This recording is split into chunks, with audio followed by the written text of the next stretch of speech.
13절부터 35절까지 139쪽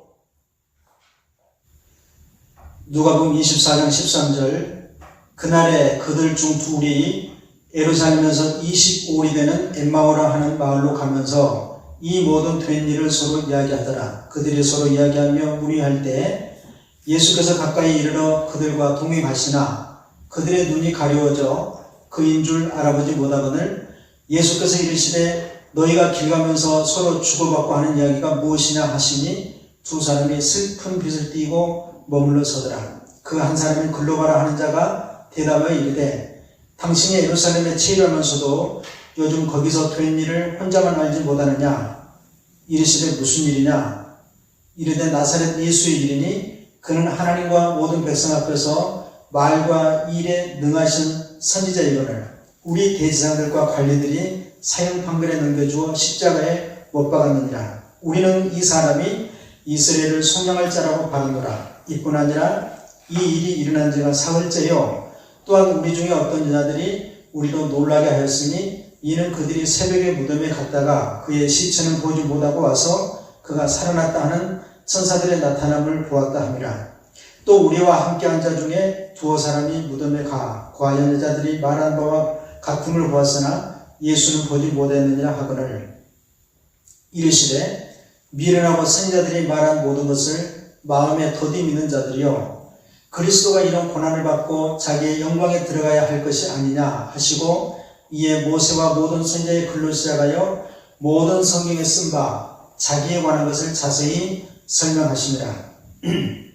그들이 가는 마을에 가까이 가매 예수는 더 가려하는 것 같이 하시니 그들이 강권하여 이르되 우리와 함께 유하사이다. 때가 저물어가고 날이 이미 기울었나이다 하니 이에 그들과 함께 유하로 들어가시니라. 그들과 함께 음식 잡수실 때 떡을 가지사 축사하시고 떼어 그들에게 주시니 그들의 눈이 밝아져 그인 줄 알아보더니 예수는 그들에게 보이지 아니하시는지라.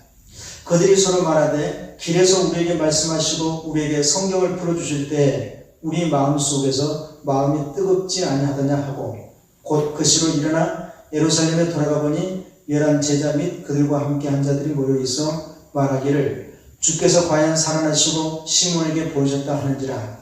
두 사람도 길에서 된 일과 예수께서 떡을 떼심으로 자기들에게 알려진 것을 말하더라. 아멘. 우리가 지난 주일에 부활주일이었죠. 부활주일 오후에 일어난 사건이에요. 새벽에, 부활절 새벽에 예수님을 사랑하던 여인들이 예수님의 시체에 향수를 발라주기 위해서 동이 트기 전에 어두컴컴한 새벽에 무덤에 가면서 걱정이 있어요.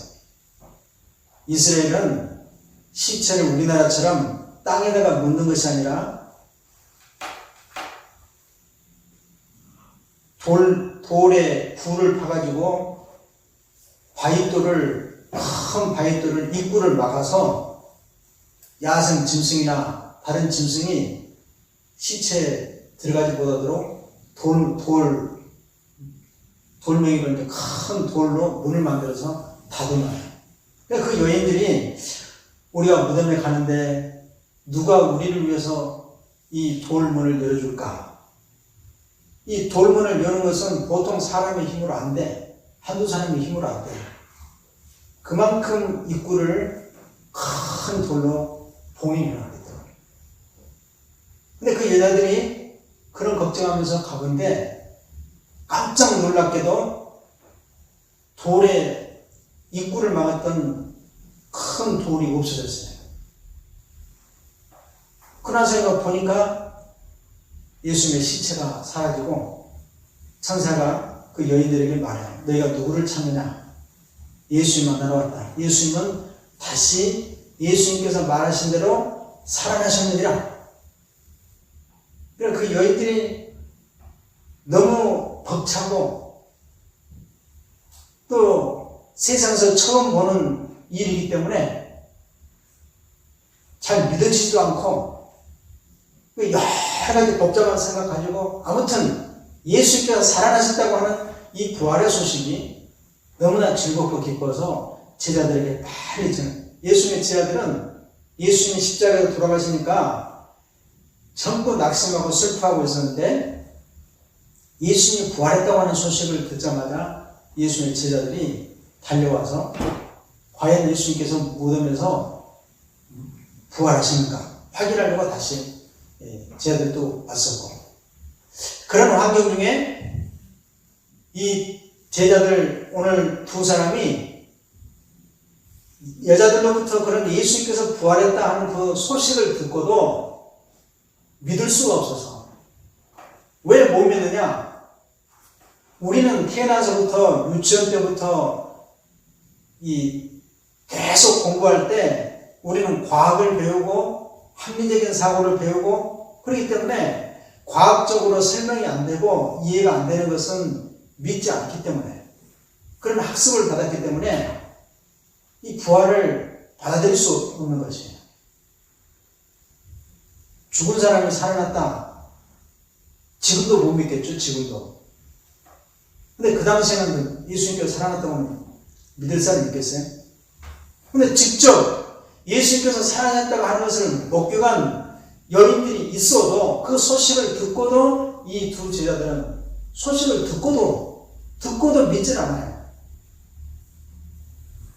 이 두 제자들이 엠마오로 예루살렘에서 한 2시간 정도 걸어가는 10km 2시간 정도 걸어가는 그런 엠마오 동네로, 아마 자기들 고향이었던 모양이죠. 둘이 걸어가면서 예수님에 대해서 서로 토론하면서 얘기를 해요. 우리가 고향에서 나와가지고 예수님의 제자가 되려고 하는 것은 우리의 청춘을 바쳐서 예수님이 우리 이스라엘 나라가 로마의 식민지가 돼가지고 엄청나게 힘들고 고난당하는데, 이 예수님이 우리나라를 로마에서 해방시켜주고 독립을 시켜주고 우리나라를 구해줄 사람, 그런 사람으로 생각했는데 허무하게도 십자가에서 돌아가시니까 우리의 꿈도 사라지고 우리의 미래도 소망이 없고, 우리가 예수님의 제자가 돼서 참 후회스럽다, 시간 낭비였다. 아마 둘이 얘기하면서 별 생각을 다 하면서 아무튼 긍정적이고 소망을 주는 그런 얘기가 아니라 낙심, 어두운 그런 얘기를 하면서 둘이 걸어가고 있을 때 부활하신 예수님이 그 옆에 나타나셔서 같이 걸어가고 있었어요. 이제 그 사람들이 성경에 기록되기를, 그 사람들은 예수님이 옆에 계셨어도 16절에 같이 읽습니다. 그들의 눈이 가려워져서 그인 줄 알아보지 못하거늘. 그리고 예수님이 계셨어도 예수님인 줄 못 알았다. 사람도 그러죠. 사람도 눈이 안 보여서 모르는 것이 아니라 내가 다른 생각에 꽉 잡혀 있으면 그 사람을 보고도 힘을 다해서 정성을 다해서 보지 않기 때문에, 보기는 보는데 생각은 딴 데가 있기 때문에 저 사람이 누구인지 관심이 없어요. 안 보여요. 저도 그런 오해를 많이 받아요. 다른 생각을 골똘히 생각해, 사람이 생각과 마음이 같이 가서 사람을 쳐다봐야 이 사람이 누구다 그런 걸 금방 아는데, 마음과 생각은 딴 데가 가득 차 있고 그 사람을 보면 눈으로는 보이는데 누군 줄을 몰라. 그래서 이 제자들도 걱정과 근심과 그런 모든 것 딴 쪽에 온 마음이 다 쏘여가지고 예수님이 옆에 계셨어도 우리 옆에 따라온 사람이 우리하고 같은 방향으로 가는 나그네인 모양이다, 그렇게 생각하고 예수님이 계셨어도 예수님인 줄 모르고 많은 얘기를 나누는데, 예수님이 그 대화에 끼어들어서 당신들 얘기를 들어보니까 당신들 하는 얘기가 뭐요? 그래 그 사람이 예수님에게, 당신은 예루살렘에 살면서 소문도 못 들었습니까?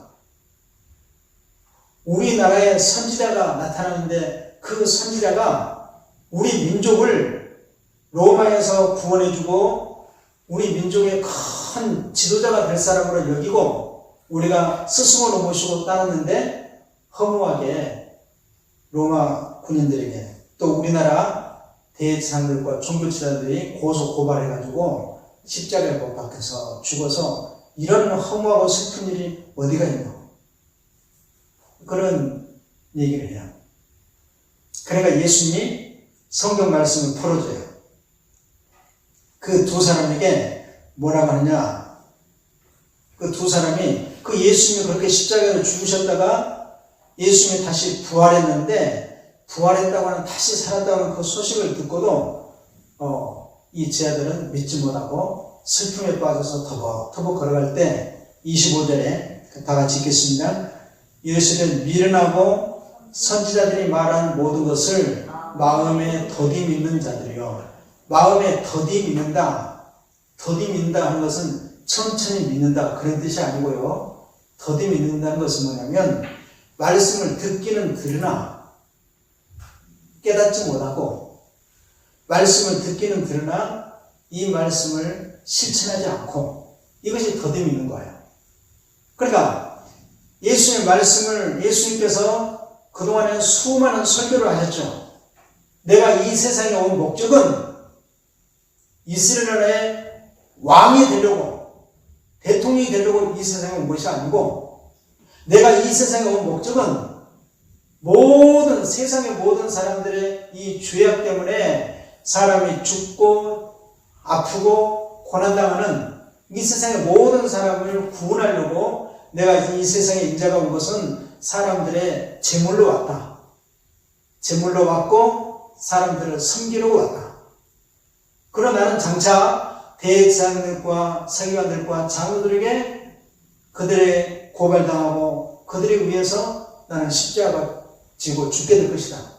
그러니까 내 죽음은 헛된 죽음이 아니고 모든 사람을 살리려고 하는 구원의 죽음이니 나는 그러니까 주님께서 제자들에게 수많은 설교를 했어요. 나를 바라볼 때 장차 이스라엘 나라의 왕이 될 줄 알고 대통령이 될 줄 알고 그런 기대감을 가지고 나를 따르지 말고 예수님께서 기적이 일어나고 수많은 사람들에게 하나님 말씀을 들을 때 이 군중들이 대통령 선거할 때 그 후보들이 나서면 그 지역에 있는 사람들이 꽉 차잖아요. 얘기를 들어보려고. 그리고 예수님께서 설교할 때 많은 군중들이 따라다니니까 인기가 제일 높으니까 인기가 제일 높은 사람이 대통령이 되죠. 그러니까 이스라엘의 주민들이 이 예수님이 우리나라의 왕으로 생각했다. 그러니까 제자들 생각도 예수님과 똑같은 생각이 아니라 예수님은 죽으려고 왔다. 죽음으로 많은 사람을 구원하려고 왔다. 예수님은 그렇게 설교하시는데 제자들은 반대로 생각해. 예수님이 왕이 돼서 로마에서 우리를 구원해는 로마. 세상 나라에서 구원해 줄 것이라고 주님께서는 세상 나라에서 구원하는 것이 아니라 죄에서 구원해, 죄에서. 그러나 그 사람들이 예수님이 누구냐? 예수님에 대해서 잘못 생각합니다. 그러나 주님께서 이 두 제자들에게 엠마오로 내려간 두 제자들에게 책망해요. 말씀을 가르치는. 그러면서 26절에 뭐라고 하시냐면 그리스도가 이런 고난을 받고 자기의 영광에 들어가야 할 것이 아니냐. 그러면서 이에 모세와 모든 선지자의 글로, 모세와 모든 선지자의 글은 구약 성경이요. 구약 성경의 모든 구약 성경에 기록된 모든 것은 예수님 자신에 관해서 기록된 것이다 하는 것을 설명하고 있습니다. 그러니까 구약 성경의 모든 내용은 예수님께서 오실 것이다. 예수님께서 장차 우리를 구원하려고 오실 것이다. 그런 메시아 사상이요. 이스라엘 사람들에게. 구약은 오실 메시아. 그 메시아가 이 땅에 왔는데 알아보지 못했단 말이야. 알아보지 못해. 예수님을. 그래서 예수님께서 성경 말씀을 가르쳐주고 풀어줄 때 그들의 마음이 뜨거워지고 나중에 석양에 해가 져가고 그러니까 그 두 제자가 그 예수님 알아보지 못하고 아무튼 성경을 풀어주니까 너무 재밌고 슬픔과 절망에 가득 찼는데 막 힘이 솟아나고, 그러니까 예수님 붙들고 예수인 줄 모르고 날도 저물었으니 우리와 함께 같이 식당에 가서 밥도 먹고 하룻밤 같이 주무십시다. 그래서 이제 식당에 가서 밥을 먹을 때 주님께서 떡을 떼주면서 먹으라. 마치 성찬식한 것처럼, 최후의 말씀처럼 떡을 떼주고 먹을 때 그들의 눈이 밝아졌다고 하는 것은 시력이 밝아졌다 그런 뜻이 아니에요. 몰랐던 것을 알게 되면 눈이 밝아집니다. 유치원에 막 들어갔는데 유치원 아이들한테는 2 더하기 2는 뭐냐? 4인데 우리가 생각할 때는 아무것도 아니에요. 근데 그 애들은 2 더하기 2가 4다. 그것이 어려워. 그러니까 손가락 2개를 펴주면서 2개다. 또 2개를 펴면서 하나 2개, 또 하나 2개, 그러면 1, 2, 3, 4다. 이런 식으로 가르쳐주면, 그때서 이제 알게 되면 눈이 밝아지는 거죠. 몰랐던 것을 알게 될 때. 그럴 때 나중에 이 제자들이 예수 말씀을 듣고 떡을 먹을 때, 이제까지는 우리 옆에서 여기까지 따라오신 분이 동네 아저씨 나그네인 줄 알았는데 부활하신 예수님이었다. 그것을 느꼈는데 이제 예수님이 사라지셨어요. 제자들에게 나타나 부활하신 모습을 보여주고. 그러니까 이 두 제자가 낙심하고 실망해서 자기 고향에서 이제 마음을 고쳐잡고 그냥 평범하게 살려고 마음 먹었다가 부활하신 주님을 만나는 뒤에 우리가 이럴 것이 아니라 예루살렘에서 낙심하고 슬퍼하는 제자들에게 가서 우리도 부활하신 예수님을 여자들만 만난 것이 아니라 우리도 만났다. 이 부활하신 예수님을 만났다고 제자들에게 빨리 전해야 되겠다. 그렇게 해서 방향을 바꿔서 예루살렘의 그 저녁에 바로 방향을 바꿨어. 그건 뭐냐? 우리가 하나님 말씀을 깨닫고 은혜를 받으면 적용은 바로 해야 된다. 바로 적용은. 오늘 말씀 들었는데 말씀 메모를 잘 해서 또 일주일 동안 이 말씀을 또 보고 해서 메모를 해야 되겠다. 그런 생각이 들었는데 이제 차분하게 이제 시간 마음이 편해지면 그때 준비해야겠다. 노트도 사고 볼펜도 준비하고. 바로 적용하지 않으면 생각이 식어. 그럼 못해. 은혜 받으면, 하나님께서 깨우침 받으면 바로 아멘. 그것은 그대로 하겠습니다. 그런 뜻이에요. 적용하겠습니다. 실천하겠습니다. 아멘이. 그러니까 그들이 부활하신 예수님을 만나자마자 예루살렘으로 바로 방향을 바꿔서 고향으로 가려고 하는 사람들이 예루살렘에 올라갔단 말이에요. 오늘 이 말씀을 보면서 3가지 모습만 제가 설명해 보겠습니다. 첫째로 예수님은 우리와 함께 동행하시는 분이다. 동행은 함께 한다 그런 뜻이에요. 함께. 자, 제자라고 하는 뜻은 뭐냐? 제자는 배우는 사람이 제자잖아요. 배우는 사람이. 피아노 레슨을 받으면 피아노를 가르쳐주는 그 선생이고 나는 제자고. 과외 받을 때 영어를 가르쳐주면 영어 가르치는 사람이 선생이고 나는 제자고. 그러니까 우리가 생각하는 제자는 그 사람이 가지고 있는 특기, 그 사람에게, 선생님에게 내가 배우고 싶은 것만 배우는 것이 지금은 스승과 제자죠. 피아노 선생님한테 피아노만 배우지 인생을 어떻게 살아야 됩니까? 어떻게 살아야 행복하게 삽니까? 나 좀 가르쳐 주세요. 그러면 피아노 치는 선생님이 인생이 행복해지려면 어떻게 살아라. 그게 가르치니까. 피아노 선생님은 피아노만 하고 영어 선생님한테는 영어만 배우고. 근데 제자라고 하는 뜻은 뭐냐면 선생의 모든 것을 배우는 선생을 닮는 자, 그런 뜻이에요. 선생을 닮는 자. 그러니까 선생님에게 공부만 배우는 것이 아니고 선생님의 마음과 생각을 닮는 것이 제자예요. 선생님의 가치관, 인생의 방향.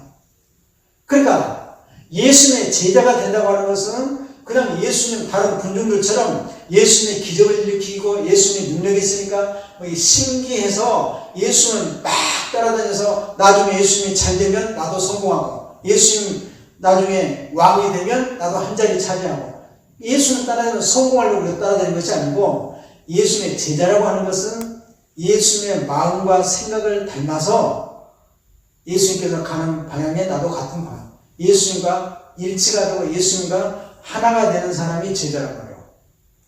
하나가 되는. 근데 엠마오의 제자는 그런 의미에서 성공적인 제자예요? 실패한 제자예요? 예수님 열심히 따라다녔지만은 예수님이 부활하신 것을 믿지 못하잖아요. 십자가에서 죽어야 된다. 그러니까 예수님의 다 제자들은 제자 같지만 실상은 참된 제자가 아니죠. 나중에 설명하겠습니다만은 우리는 엠마오의 이 제자는 12제자가 아니에요. 12제자가 아니에요. 우리는 생각할 때 예수님의 12제자만 제자라고 생각하는데 예수님의 제자는 뭐냐? 주님께서 너희도 제자 삼아라. 제자들에게. 제자. 제자는 무슨 뜻이라고요? 예수님의 모든 것을 담은 거예요. 생각과 마음과. 예수님의 생각이 나의 생각과 하나가 되고 예수님의 마음이 내 마음과 하나가 되고 예수님의 목적이 나의 목적과 하나가 되고 예수님의 방향이 내가 가는 방향하고 똑같고 예수님이 우리를 인도한 것은 뭐예요? 구원시키려고 천국으로 가려고 예수님께서 우리를 이끄시는 것은. 그러나 제자라고 하는 것은 뭐냐? 오늘날은 그리스도인들이 모두 제자예요. 그리스도인, 제자 똑같은 말이에요. 그리스도인이라고 하는 것은 예수님을 닮은 사람 그런 뜻이에요. 예수님하고 똑같은 사람 그런 뜻이에요. 그리스도인. 그리스도와 같은 사람. 예수님과 생각이 같은 사람. 그러니까 그리스도인이나 제자는 똑같은 말이에요.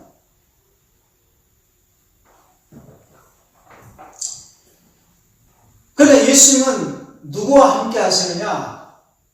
예수님의 제자들과 함께 하세요. 왜 함께 하시느냐? 예수님께서는 제자들을 통하여서 일하시려고. 그러니까 예수님을 받아들이지 않는 사람은 같이 할 수가 없는 거죠. 가령 뭘 하려고 하는데 야, 너하고 내가 같이 힘을 합쳐가지고 멋있는 작품을 하나 만들어보자.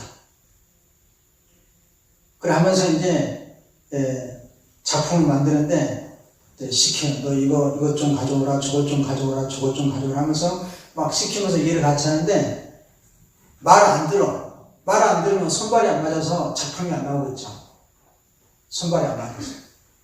내가 말한 대로 그대로 따라줘야 너하고 내가 생각이 하나가 돼서 작품이 만들어져서 이런 종을 만들지. 응? 같이 힘을 합쳐서. 같이 힘을 합친다고 하는 것은 생각이 하나가 된다는 거예요. 생각이. 그러니까 예수님께서 나와 함께 하시는 것은 뭐냐? 나와 함께. 우리가 교회 다니면서 주님, 나 건강하게 해주시고 잘되게 해주시고 하는 일이 성공하게 해주시고 자녀도 착하고 올바로 자라나게 하시고 막 그렇게 그런 기도를 많이 하잖아요. 이런 것은 올바른 기도가 아니에요. 기도는 할 수 있지만 왜 그러냐? 하나님, 내가 예수님을 믿는 것은 내 마음대로 살고 내 뜻대로 살기 위해서 내가 이렇게 할 테니까 도와주세요. 이렇게 할 테니까 도와주세요.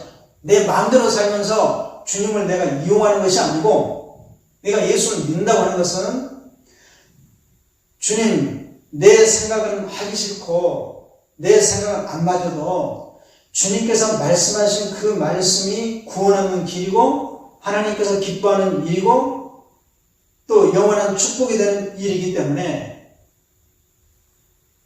내가 다른 사람, 예목이 아빠가 뭘 만든다고 하시네. 예목이한테 이거 가져오라, 이거 가져오라. 근데 예목이 생각할 때 갖다 주기 싫어.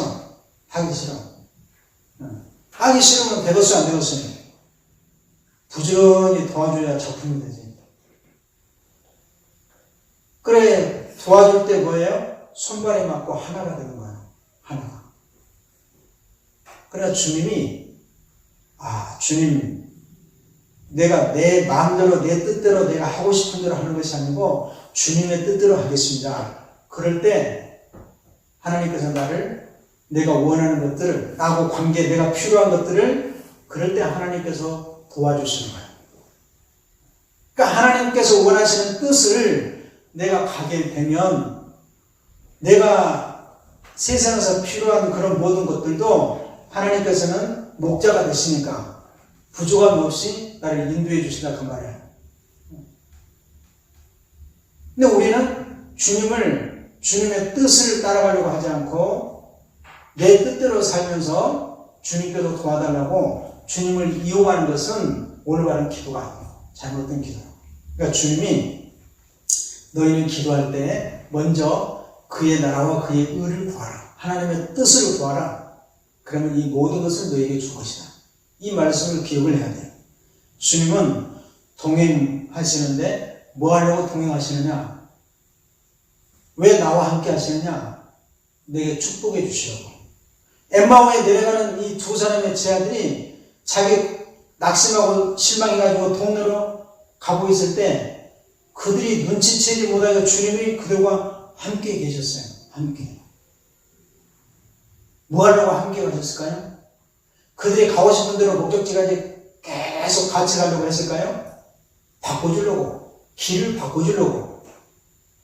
이 두 제자들이 가는 길은 슬픔의 길, 허무한 길, 소망이 없는 길, 걱정과 근심 있는 길, 이제는 내가 고향에 내려가서 뭐하고 살까? 미래가 보이지 않는 그런 어두운 길을 가고 있어요.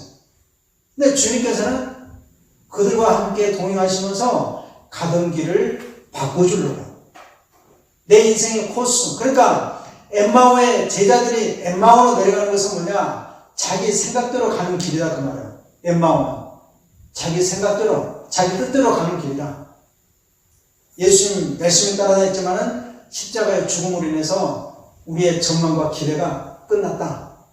부활했다고 하지만은, 부활을 경험했다고 하지만은 그것은 과학적으로 믿을 수가 없는 일이고 끝났다. 소망이 없다. 그러니까 이제부터는 우리 마음대로 살 길을 찾아보자.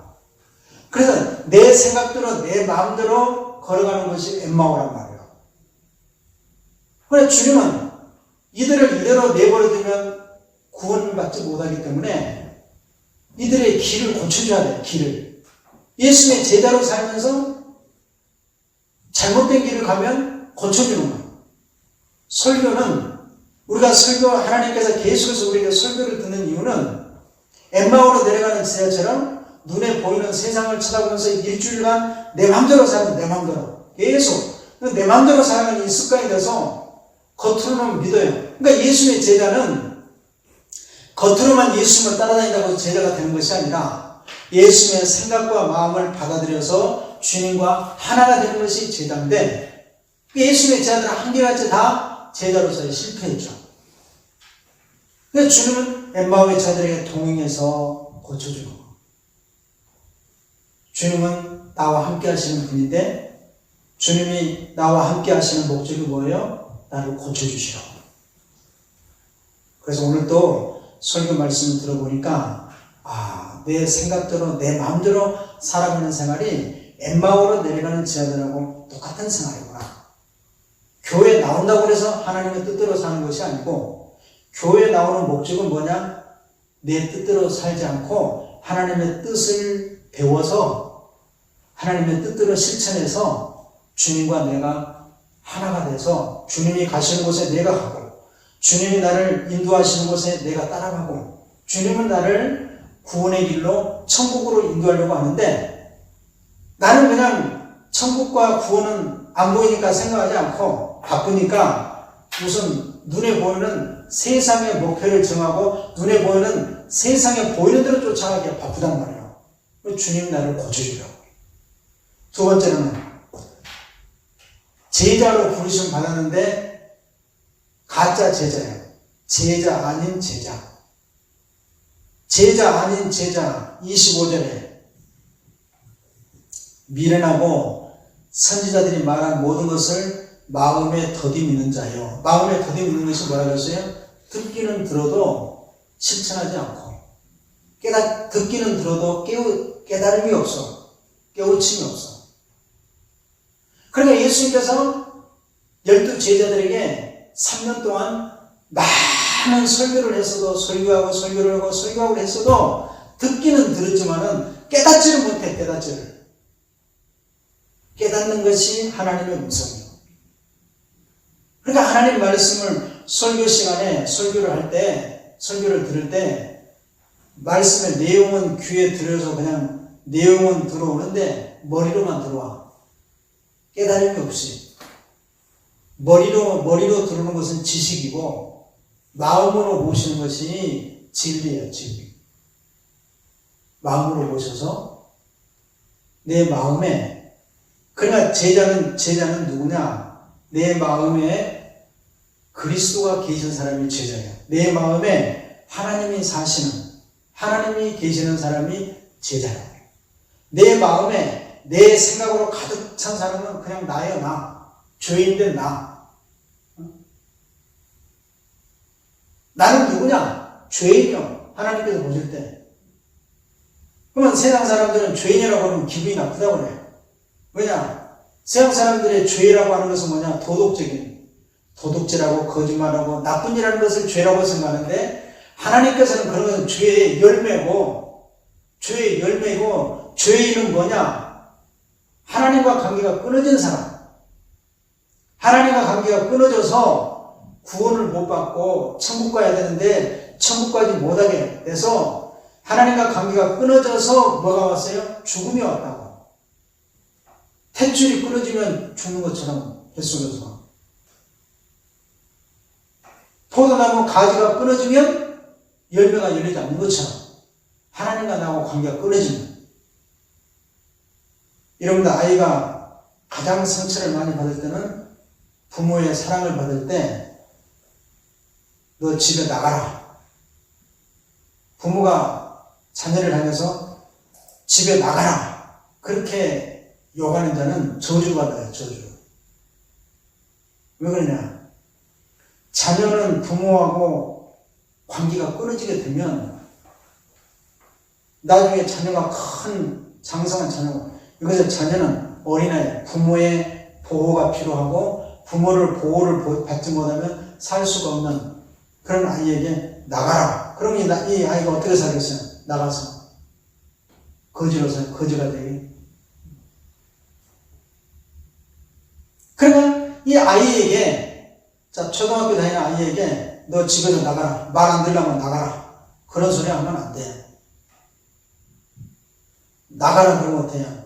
나가라고 하는 뜻은 뭐냐? 관계가 끝난다. 너 이제부터 말 안 들으니까 집 나가. 끝난다. 그러니까 아이에게 제일 상처가 큰 것은 뭐냐? 관계 단절이요. 관계가 끊어지니까. 어렸을 때는 부모하고 관계가 끊어진 것이 제일 큰 상처고 나이가 들어서 결혼할 때 사랑하는 사람이 생겨가지고 데이트하다가 결혼합시다 했는데 결혼하려고 마음까지 정했는데 중간에 무슨 일이 있어서 서로 끊겼어. 그게 상처가 크고. 그러니까 상처가 제일 큰 것은 뭐냐? 관계가 파탄나고 관계가 끊어지는 것이 죽음이고 아픔이기 때문에 상처가 많아요. 그러니까 죽음도 관계가 끊어지는 것이 죽음이요. 이 세상과 관계가 끊어지는 것이 죽음이요. 죽으면 세상과 관계를 다 끊어져. 형제도 끊고 가족도 끊고 다 다 끊어져 죽음. 관계가 끊어지는 것이 죽음이라고. 하나님과 관계가 끊어지는 것이 죽음이고, 하나님과 관계가 끊어져서 죄인이 됐다고. 죄인. 그러니까 하나님께서 우리를 제자로 삼으신 것은 하나님과의 관계를, 너하고 나하고, 너는 왜 나를 따라다니냐? 주님을 따라다니는 제자들에게 너희가 나를 따라다니는 목적이 뭐냐? 부자 되려고? 성공하려고? 그렇게 되면 너희는 실패다. 제자가 아니다.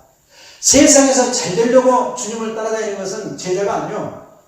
세상에서 잘 되려고 그러면 다른 사람도 많이 있어요. 세상에 백도 많고 권력도 많고 돈도 많고 그런 사람 따라다니면, 말 잘 들으면 그런 사람이 좋은 직장이나 돈 벌게 해주고 편하게 잘 살고 사람에게 잘 보여서 사람과 관계를 잘 맺어서 그 사람하고 그 사람 힘으로, 그러니까 세상 사람하고 관계를 잘 맺는 것은 제자가 아니라 주님과 관계를 잘 맺는 것이 제자예요. 주님과. 그러니까 주님과 관계를 잘 맺는 것이 뭐예요? 주님 말씀하는 것을 다 받아들이는 사람이 제자. 말 안 듣는 사람. 말 안 들으면 자녀도 기분 나쁘죠. 말을 해도 계속 안 들어. 자기 마음대로 해. 얼마나 나빠. 그런 것을 보면서 나도 하나님 말씀을 들으면서 내 마음대로 살잖아요. 똑같아. 하나님 말씀을 듣기는 들어. 근데 내 마음대로 살아. 그러니까 자식이 부모님 말 안 들은 거와 똑같아. 내가.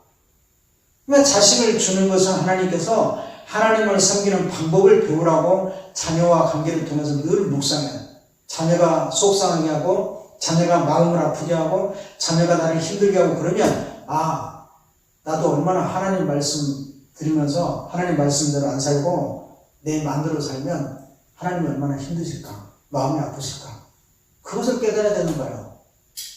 제자가, 예수의 제자는 주님이 제자를 부르셔서 하나님의 예수님을 닮은 사람이 돼서 하나님의 뜻을 세상에 이루려고 불렀는데, 제자들이 하나님 말씀을 어떻게 듣기는 들어도 깨닫지 못해.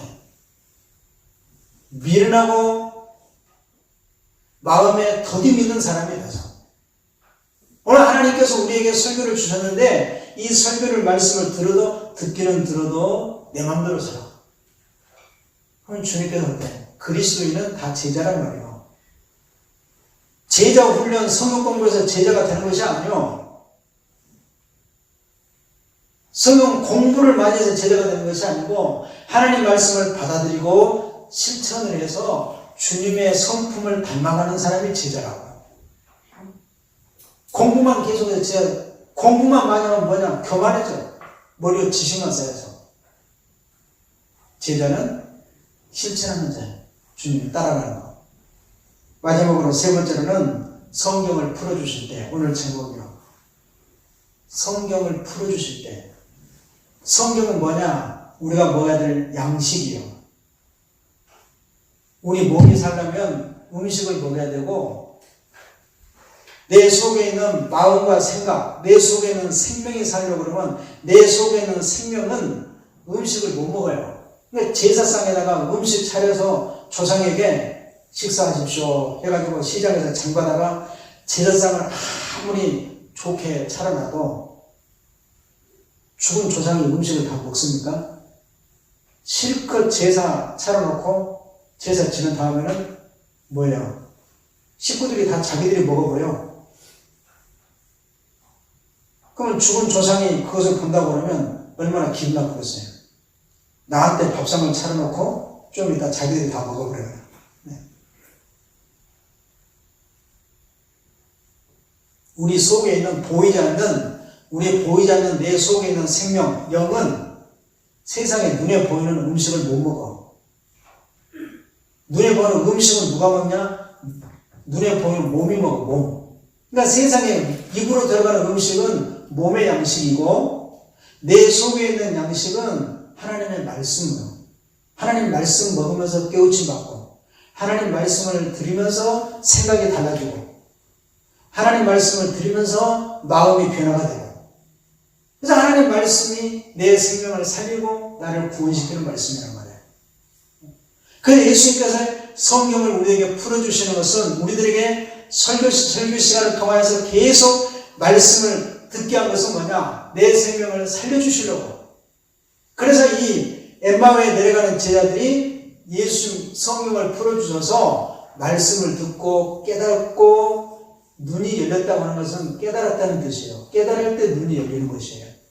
그래서 여기서 눈이 열렸다 뜻이 무슨 뜻일까? 눈이 커졌다는 뜻인가? 눈이 열렸다고 하는 것은 깨달았다는 뜻이에요. 그러니까 예수님께서 말씀을 풀어주실 때 깨달아져. 깨달아지면 뭐냐? 내 생각이 맞다고 했는데, 여러분이 공부할 때도 내가 맞다고 했는데 선생님이 가르쳐주면 내가 틀렸구나. 그럴 때 있죠. 그건 깨닫는 시간이에요. 내 생각, 내 가치관, 내 사상, 내 지식, 내가 갖고 있는 고정관념, 이것이 맞다고 하는데 하나님 말씀을 들어보니까 전부 틀렸구나. 그 깨달을 때 방향전환이 일어나고 깨달을 때 바꾸게 된 거야. 그러니까 엠마오의 이 두 제자들이 예수님 말씀을 듣고 풀어주실 때 깨우침을 받자마자 엠마오로 내려가서 정착해서 살려다가 바로 밤중에 자기들이 왔던 예루살렘으로 갔어요. 예루살렘. 깨달으면 변화가 생겨요. 깨닫게 되면 적용을 바로 해야 돼요. 나중에 해야 되겠다. 그러면 마귀가 방해해서 내 마음에 갖고 있는 그 하나님의 뜻이 무너져요. 딴 생각으로, 내 생각으로 가득 차서 안 돼. 적용은 즉시 하는 거예요. 그러니까 예루살렘으로 바로, 예루살렘 뭐냐? 예루살렘이 뭔가? 이것을 설명해주고 말씀 마치겠으니까 말씀 잘 들어보세요. 예루살렘은 국가의 이름이요. 국가는 예루살렘은 어디가 있냐? 이스라엘 나라에서 이스라엘의 수도가 예루살렘이에요. 그러니까 이스라엘은 뭐냐? 국가죠. 국가. 대한민국이 국가고 수도는 서울이고 이스라엘은 눈에 보이는 국가고 수도 예루살렘은 보이지 않는 수도는 하나님의 뜻을 비유하고 있어요. 예루살렘의 뜻은 예루라고 하는 것은 뭐냐면 세운다 그럴 때 세우 건설한다. 예루. 샬롬은 뭐냐? 샬롬은 평강. 그러니까 하나님 예루살렘은 하나님이 평강을 세우신다. 그러나 이 세상에는 평강이 없어요. 평안은 하나님이 주시는 거예요. 돈이 많다고 해서 평강이 오는 것이 아니에요. 이 세상에서 얻어지는 평강은 잠시 있는 거예요. 돈 벌었다고 해서 평강이 계속 옵니까? 돈 벌어갖고 기뻐했는데 얼마 있다가 없어져. 평강이 있다가 없다가 그런 평강. 하나님이 주시는 평강은 뭐냐? 영원한 평강이야. 영원한 평강. 가난하든지 없든지 실패했든지 몸이 아프든지 어떤 환경에서도 지속되는 영원한 평강. 이 평강이 뭐냐? 영원한 평강이 있는 것이 천국이란 말이야. 그러니까 예루살렘은 천국을 의미해. 천국. 그러니까 이스라엘은 눈에 보이는 것이고 예루살렘은 보이지 않는 것이고 수도가. 그래서 마치 뭐냐? 우리에게 눈에 보이는 몸이 있고 눈에 보이지 않는 나가 있는 것처럼 눈에 보이는 나는 뭐예요? 몸이요. 눈에 보이는 몸. 눈에 보이지 않는 나는 내 속에 들어있는 생명이요. 내 속에. 내 생각과 내 마음은 안 보이잖아요. 내 영은 내 몸속에 감춰져 있어요. 내 속은 감춰져 있어요. 그러니까 사람은 전부 다 보이는 몸을 통해서 그 사람을 판단해. 키가 어떻게 생겼고, 얼굴 생김새는 어떻게 생겼고, 성격. 그래서 그 사람을 딱 보면서 그냥 짐작을 해. 이 사람은 내가 느낌이 이런 사람이겠구나. 그래, 느껴. 하나님은 눈에 보이는 것이 아니라 사람을 마음을 보시는 거예요. 하는 마음을. 예루살렘은 뭐냐? 하나님이 평강은 누가 주시느냐? 하나님이 평강을 주시죠. 하나님. 그러니까 예루살렘은 뭐냐? 하나님이 계시는 곳. 하나님이 계시는 곳이 예루살렘. 그래 예루살렘은 뭐냐? 우리의 마음이 예루살렘이 된다 그 말이야. 네? 평강을 얻으려고 그러니까 평강이 있는 영원한 평강이 있는 곳이 예루살렘이면 비행기 타고 이스라엘에 평강 얻으려고 예루살렘으로 가야 되겠네. 그럼 예루살렘 비행기 타고 예루살렘에 가면 평강이 넘치는가? 예루살렘은 지금도 막 전쟁이 막 터지는데 서로 팔레스타인하고 전쟁하면서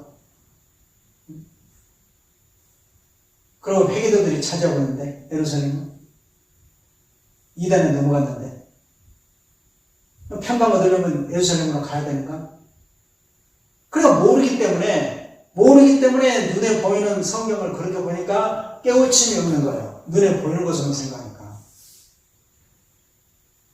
하나님이 보시는 예루살렘은 뭐냐? 하나님은 이스라엘 나라에 비행기 타고 가는 그런 예루살렘 그 도시에 하나님이 거주하는 것이 아니라 하나님은 어디 계시느냐? 너의 마음이 하나님이 계시는 곳이기 때문에 너의 마음이 예루살렘이 되어야 된다. 그래서 예루살렘은 뭐냐? 구원받은 사람들이 들어갈 천국을 새 예루살렘이라고 불러요. 새 예루살렘. 예? 천국을.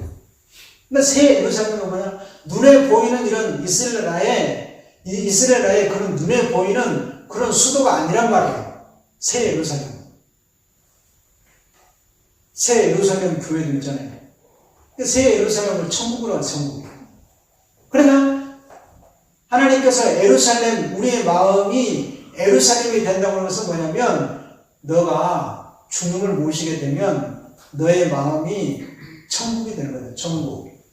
그래서 여러분이 집에 가셔서 성경을 찾아보시기를 누가복음 17장 21절 찾아보시면 천국이 여기 있다 저기 있다 많은 사람들이 우리를 마지막 시대에 미혹할 때 거기에 흔들리지 마라. 응?